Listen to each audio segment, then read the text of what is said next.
तो अगर तुम भी अपने सेटअप के लिए एक तगड़ा 4K colour accurate feature loaded monitor ढूंढ रहे हो तो बिल्कुल सही जगह पे आए हो। आज तुम्हें दिखाऊंगा MSI मॉडर्न 4K 27 इंच का मॉनिटर। बाकी मॉडल नंबर देख लो, कुछ ऐसा है इसका। इसमें बहुत सारे ऐसे फीचर्स है जो प्रोडक्टिविटी को स्पेशली टारगेट करते हैं। बाकी गेमिंग वेमिंग भी करवा देगा। सारी चीजें तुम्हें इस वीडियो में दिखाऊंगा मैं। खोलने से शुरू करते हैं फिर इसको। आ जाओ। अबे बॉक्स इतना बड़ा और बल्कि है ना, यहाँ हमारी टेबल काम आएगी। चल भाई नीचे लो भाई, एंगल सेट कुछ ऐसा है। इसका बॉक्स थोड़ा सा उल्टा कर रखा है मैंने। ओ मुझे लगा ऐसे खुलेगा, ये तो ऐसे नहीं खुलता यार। तो बेसिकली हमें यहाँ से इसको खींचना पड़ेगा भाई। काफी बड़ा डब्बा है यार, खाली हो गया है। और यहाँ पर हमारे पास केबल ही केबल भाई, कितनी सारी केबल इसके बॉक्स में हमें मिलती है। भंडार है, ये यूजर मैनुअल वगैरह और भी सामान। और अंदर है कुछ भी नहीं। तो हम मॉनिटर की टेस्टिंग कर रहे थे तो निकाल चुके ऑलरेडी यार। ये रहा भाई फाइनल मॉनिटर। रख देते हैं इसको। देखो नहीं दुल्हन है, घूंघट में रखना पड़ता है, इसलिए डाल के आए हैं यार। वापस अपनी पोजीशन पे चलो, कर दें रिवील। टेंटन है। तो बॉक्स के अंदर से एक हमें मिलती है पावर कोड, ये 2 पिन वाली है। एंड यहाँ पर हमें मिलता है इसका सॉकेट। एंड बिल्कुल वैसी केबल है जैसी हम पीसी में यूज करते हैं। एक हमें मिलती है भाई इसके साथ Type-C to Type-C वाली केबल। ये बहुत काम की केबल है, आगे बताऊंगा ऐसा क्यों।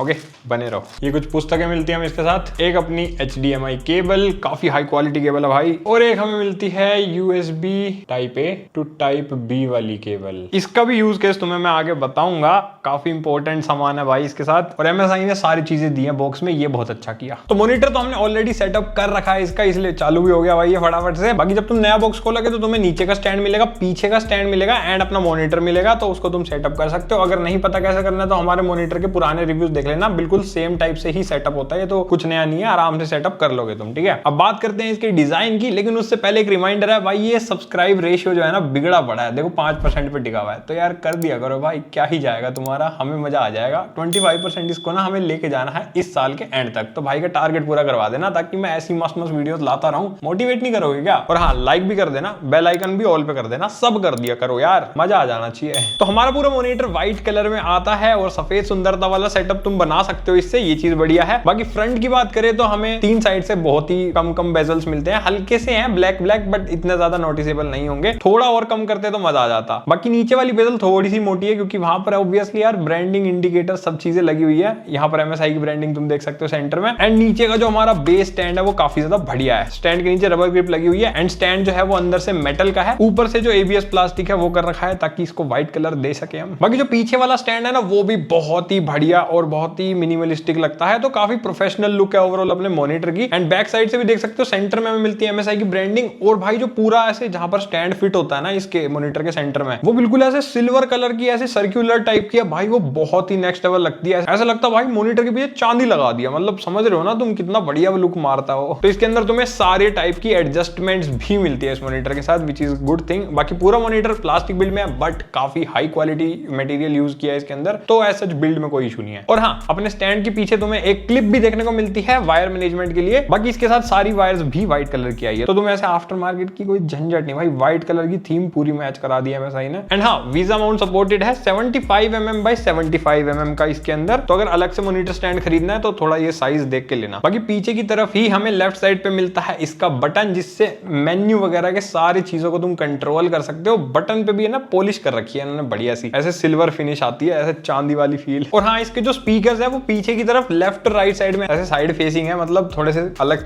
टाइप से फिट कर रखे हैं इन्होंने। नीचे की साइड भी नहीं है, हमारे ज्यादातर मॉनिटर्स के नीचे दे रखे होते हैं। एंड बैक साइड पर ही नीचे की तरफ सारे पोर्ट्स मिलते हैं, इवन पावर इनपुट का पोर्ट भी वहीं पे ही है भाई। बाकी वेंट्स की बात करें तो ऊपर हमें थोड़े से ऐसे बहुत ही स्लीक सी ग्रिल मिलती है, जिससे थोड़ा बहुत वेंटिलेशन वगैरह भी हो जाएगा, हीटिंग वीटिंग की दिक्कत नहीं आएगी। और हाँ, बैक साइड पे ही हमें केंसिंगटन लोग भी देखने को मिलता है। अब बात करते हैं पोर्ट्स की, अगर तुम हमें इजाजत दो तो। डिस्प्ले शेयरिंग के लिए हमें 2 HDMI 2.0B वाले पोर्ट्स मिलते हैं, जिनका मैक्स आउटपुट UHD 60 हर्ट्ज तक का है, यानी कि 4K 60 हर्ट्ज। ओके, एक हमें डिस्प्ले पोर्ट 1.4A वाला भी मिलता है और एक हमें Type-C पोर्ट मिलता है, जिसके साथ भी तुम डिस्प्ले आउटपुट ले सकते हो। एंड उसके अंदर 98 वोल्ट की PD चार्जिंग भी सपोर्टेड है। तो मैकबुक यूजर्स या फिर अगर लैपटॉप के साथ तुम्हें कनेक्ट करना है तो बस एक Type-C केबल लगाई, डिस्प्ले भी शेयर हो जाएगी एंड तुम्हारे लैपटॉप को ये चार्ज भी करेगा अप टू 98 वॉट्स तक, विच इज अ गुड कितनी बढ़िया चीज है। और सिर्फ ये नहीं भाई, इसके साथ हमें यूएसबी पोर्ट्स भी मिलते हैं। तो इसके अंदर हमें 3 यूएसबी टाइप 3.2 Gen 1 वाले पोर्ट्स मिलते हैं 5 Gbps वाले, एंड एक यूएसबी टाइप बी वाला पोर्ट मिलता है, वो भी 5 Gbps वाला। और एक हमें ऑडियो आउटपुट के लिए भी पोर्ट दे रखा है, तो इनकेस अगर तुम्हें अलग से एक्सटर्नल स्पीकर लगाने हैं तो वो भी लगा सकते हो। हालांकि इनबिल्ट स्पीकर्स भी इसके अंदर हमें दे रखे हैं, तो अपनी मर्जी से अगर तुम बढ़िया स्पीकर भी लगाओ तो भाई सुविधा दे रखी है। और बेसिकली तुम सोच रहे होगे कि यार ये यूएसबी पोर्ट्स का क्या सिस्टम है। इसके अंदर हमें ना इनबिल्ट यूएसबी हब इंटीग्रेट करके दे रखा है। तो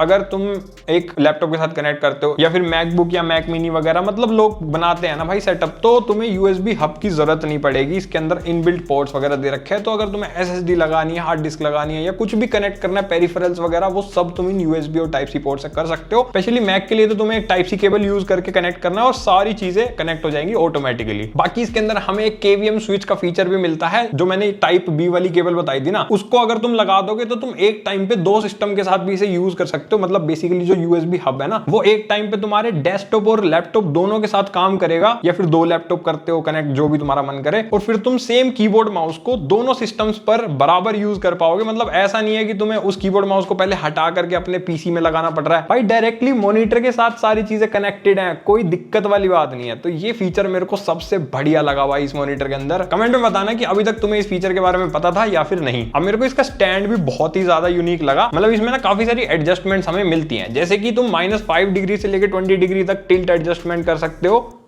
ऐसे। एंड इसमें हमें लेफ्ट और राइट साइड पे भी घुमाने के लिए स्विवल एडजस्टमेंट मिलती है, -30 टू +30 डिग्री, मैक्सिमम 30 डिग्री तक ये लेफ्ट चला जाता है और 30 डिग्री तक ही राइट, सेंटर के हिसाब से। और जब हम इसको लेफ्ट राइट करते हैं ना, तो भाई इसका बेस वहीं का वहीं रहता है, लेकिन जो हमने पीछे वाला स्टैंड कनेक्ट करा है ना, वो भाई इसके बेस के अराउंड घूमता है। तो ये काफी मतलब ऐसे यूनिक फील देता है। और अगर तुम्हें रोटेट करना है तो -90 टू +90 डिग्री तक ये रोटेशन भी सपोर्ट करता है। वर्टिकल सेटअप बनाना हो तो बना सकते हो, और इसकी हाइट को भी एडजस्ट कर सकते हो। मैक्सिमम 110 mm तक इसकी हाइट इंक्रीज हो जाती है। लाइक अभी जैसे ये सबसे नीचे लेवल हो गया, 110 mm तक ये मैक्सिमम ऊपर चला जाएगा, कुछ इतना समझ आ गया। देन आती है भाई अपनी डिस्प्ले, जो कि मॉनिटर का सबसे मेन पार्ट है। तो इस मॉनिटर में हमें 27 इंचेस की एक आईपीएस एंटी ग्लेयर डिस्प्ले मिलती है विद 4K रिजोल्यूशन। अब आईपीएस है तो 178 डिग्री का फील्ड ऑफ व्यू पूरा मिलता है। साइड से भी तुम्हें डिस्प्ले एकदम सही दिखेगी, कोई भूत का चक्कर नहीं है। एंड रिजोल्यूशन 3840x2160 है इसका, मतलब प्रॉपर 4K, एंड 60 हर्ट्ज का रिफ्रेश रेट ये सपोर्ट करता है मैक्सिमम, उससे ज्यादा नहीं करता। गेमिंग वाली जनता मुझे पता थोड़ी सी निराश हो जाएगी, बट कोई बात नहीं। देखो प्रोडक्टिविटी के लिए काफी चीजें हैं। अब देखो 4K होने का सबसे बड़ा फायदा ये कि क्लैरिटी बहुत ही अच्छी आती है, कोई पिक्सेलेशन नहीं, कुछ नहीं। भाई मेरे पास खुद का एक 2K मॉनिटर है, तो मैंने जब इसको देखा तो मेरे को डिफरेंस काफी ज्यादा फील हुआ। स्पेशली अगर तुम्हारा ऐसा काम है ना जिसमें टेक्स्ट वगैरह काफी इंपॉर्टेंट रहते हैं, लाइक प्रोग्रामिंग तुम करते हो या वीडियो एडिटिंग टाइप के काम करते हो, तो फिर 4K मॉनिटर काफी वैल्यू बनाता है उस केस में। और उस केस में ना तुम्हें रिफ्रेश रेट वगैरह का भी इतना मतलब नहीं रहेगा, 60 हर्ट्ज भी सही लगता है। और हाँ, गेमिंग के अंदर भी भाई 4K में अलग ही लेवल की क्लैरिटी आती है, मजा आ जाता है देख के। बाकी 16:9 का इसमें एस्पेक्ट रेशियो में मिलता है। और ब्राइटनेस की बात करें तो मैक्सिमम 400 निट्स तक की हमें मिल जाती है इसमें, जो कि मोर देन इनफ है। इंडोर में तो भाई कोई दिक्कत नहीं आती, फुल ब्राइट है। डार्क सिनेरियोज में भी कोई दिक्कत नहीं आएगी। एंड 4 मिलीसेकंड का रिस्पॉन्स टाइम इसके अंदर हमें मिलता है, जो कि अगेन अगर तुम ई स्पोर्ट्स प्लेयर हो तो तुम्हें थोड़ा सा ज्यादा लग सकता है, बट इतना ही है। इसके अलावा तुम इसको भी एडजस्ट करना चाहो तो कर सकते हो इसके मेन्यू के अंदर जाके। ये मेनली प्रोडक्टिविटी फोकस्ड है ना यार। एंड कलर सपोर्ट की बात करें, जो कि सबसे ज्यादा मेन चीज है अगर एक प्रोडक्टिव मॉनिटर को तुम खरीद रहे हो तो इसके अंदर हमें 94% Adobe RGB, 97% DCI P3 and 124% sRGB का सपोर्ट मिलता है। तो ये मॉनिटर काफी ज्यादा कलर एक्यूरेट है। तुम्हें कलर ग्रेडिंग करनी हो या फिर कोई भी ऐसे कलर रिलेटेड काम करने हो, कोई इशू नहीं आएगा इसमें। मैंने भी ट्राई करके देखी थी, बढ़िया हो जाती है भाई। एंड 1.07 बिलियन कलर्स इसमें सपोर्टेड है, 10 बिट तक की कलर डेप्थ सपोर्टेड है, और साथ ही साथ डिस्प्ले HDR 400 का भी सर्टिफिकेशन इसके अंदर हमें मिलता है। तो मतलब HDR भी तुम्हें मिल जाएगा इसके अंदर। ओवरऑल इन्होंने सारी चीजें दे रखी है। और हाँ, एक चीज मैं बताना भूल गया कि हल्का हल्का वोबल करता है। जितने भी हाइट एडजस्टमेंट और ये स्विवल वगैरह वाले मॉनिटर होते हैं, हल्के फुल्के वोबल ये करते ही हैं, तो इसमें कोई बड़ी चीज नहीं है। बाकी गेमिंग के हिसाब से अगर मैं बताऊं तो इसमें सारे कंसोल सपोर्टेड है, like PS4, PS5, Xbox series S, series X, मतलब तुम किसी भी कंसोल को कनेक्ट कर सकते हो इसके अंदर। एंड PC गेमिंग तो ऑब्वियसली कर ही सकते हो बिना किसी दिक्कत के, 4K लेवल पे बढ़िया एकदम नेटिव 4K रिजोल्यूशन। बट हाँ, 60 हर्ट्ज से ऊपर नहीं खेल पाओगे, तो मैं स्टोरी गेम्स के लिए इसको ज्यादा रेकमेंड करूंगा। ई स्पोर्ट्स गेमिंग के लिए ऑब्वियसली नहीं कर पाऊंगा क्योंकि रिफ्रेश रेट इतना ज्यादा नहीं है। बट हाँ, तुम अगर कैजुअली गेमिंग करते हो तो ई स्पोर्ट्स में भी क्या ही दिक्कत है, खेल सकते हो। ओवरऑल स्टोरी गेम्स के हिसाब से तुम्हें 60 Hz भी काफी ज्यादा बढ़िया लगेगा इसमें। मैंने जितना गेम खेल के देखा मेरे को काफी ज्यादा बढ़िया फील आई। सबसे बढ़िया चीज ना 4K क्लैरिटी एंड कलर्स, भाई क्या मजा देते हैं ना वो, इसमें टॉप नॉच मजा आता है। बस कॉम्पिटिटिव गेमिंग के लिए ऑब्वियसली ये नहीं है, तो उसको ये टारगेट भी नहीं करता। एंड हाँ, स्पीकर्स का एक सैंपल सुना देता हूँ ताकि तुम्हें थोड़ा बहुत आइडिया लग जाए कैसे बजते हैं एक बार, है ना। 2 स्पीकर्स मिलते हैं 3 वॉट्स के। स्पीकर्स डिसेंट है, मैं बहुत ज्यादा तगड़े भी नहीं कहूंगा क्योंकि लाउडनेस थोड़ी सी कम लगती है मेरे को। बट हाँ देखो, इन्होंने इतना कर दिया कि तुम्हें अगर एक्सटर्नल स्पीकर नहीं भी खरीदे तो तुम्हारा काम चल जाएगा। बट हाँ, तुम म्यूजिक वगैरह एंजॉय करना चाहते हो, धूम धड़ाका मचाना चाहते हो, तो वो चीज नहीं कर पाओगे। लेकिन काम करने के लिए डिसेंट है। तो ऐसे थोड़ी बहुत वीडियोस वगैरह देखनी हो या फिर ऐसे एडिटिंग वगैरह के वक्त चाहिए हो तो उस काम के लिए ठीक है, उतना काम निकाल देंगे। बाकी ऑडियो के लिए पोर्ट दे रखा है तो तुम एक्सटर्नल स्पीकर लगाओ मस्त। हमने टॉप 5 डेस्कटॉप स्पीकर्स पर 2-3 वीडियो बना रखी है, तो उनको चेकआउट मार लेना भाई, हेल्प हो जाएगी तुम्हारी। तो मैंने इसके अंदर मल्टीटास्किंग करके देखी, इसमें अलग अलग विंडोज यूज करी। 27 इंचेस ना एक एम्पल स्पेस प्रोवाइड कर देता है कि तुम इसमें लगातार 2 से 3 विंडोज तक भी काम कर सकते हो, इतनी चौड़ी बड़ी स्क्रीन हो जाती है। तो अगर तुम प्रोडक्टिविटी के लिए लेना चाहते हो तो वो काम इसमें काफी अच्छा हो जाता है। और जैसे कि कोडिंग या प्रोग्रामिंग के लिए तुम लेते हो तो इसमें टेक्स्ट काफी ज्यादा क्लियर आते हैं, कोई ब्लरीनेस नहीं, पिक्सेलेशन का इशू नहीं आएगा तुम्हें। एंड वीडियो एडिटर्स के लिए भी ये चीज अच्छी है कि भाई तुम्हें छोटी छोटी चीजें भी बारीक से देखने को मिल जाएंगी इसमें। मतलब भाई 4K वीडियो एडिट करते हो मान लो तो प्रॉपर तुम्हें आउटपुट दिखेगा ना। अगर तुम 1080 या 2K मॉनिटर ले लोगे और 4K वीडियो एडिट करोगे तो तुम्हें एक्चुअल आउटपुट नहीं पता चलेगा कि वो कितनी क्लैरिटी में आ रही है वीडियो। तो उस केस में भी तुम्हें एक 4K मॉनिटर का फायदा देखने को मिलेगा। बाकी कलर ग्रेडिंग इसमें बहुत अच्छे से हो जाती है, वो मैं पहले भी बता चुका हूं। और कलर एक्यूरेसी का काफी ज्यादा फायदा होता है। बाकी इसमें ना कलर एक्यूरेसी के अलग अलग मोड्स भी दे रखे हैं, मेन्यू के अंदर जाके तुम एडजस्ट कर सकते हो। तुम्हें sRGB चाहिए, DCI P3 चाहिए तो तुम अपने हिसाब से ट्वीक कर सकते हो। तो एक बार मैं तुम्हें इसका पूरा मेन्यू भी दिखा देता हूं। तो क्योंकि इसका बटन ना गोल गोल है तो इसको हर डायरेक्शन में यूज कर सकते हैं। अगर हम ऊपर की साइड दबाएं तो हमें ये सारे ऑप्शंस मिल जाते हैं, अलग अलग डिस्प्ले की प्रोफाइल चाहिए। नीचे की साइड करें तो हमारे पास ब्राइटनेस की सेटिंग आ जाती है, इसको तुम इंक्रीज डिक्रीज कर सकते हो। लेफ्ट साइड करते हैं तो हमारे पास KVM स्विच के ऑप्शंस मिल जाते हैं, ऑटो को करना है अपस्ट्रीम या फिर टाइप सी पे शिफ्ट करना हो अगर अलग से करना हो मैनुअली तो। और अगर राइट में बटन प्रेस करो तो इनपुट सोर्स को भी सिलेक्ट कर सकते हो। एंड सेंटर में प्रेस करोगे तो पूरा मेन्यू हमारे पास आ जाता है इसका। तो यहाँ पर हमें प्रोफेशनल के अंदर सबसे पहले mode, response time, refresh rate, alarm clock और ये भाई सारे फीचर्स मिलते हैं। एंड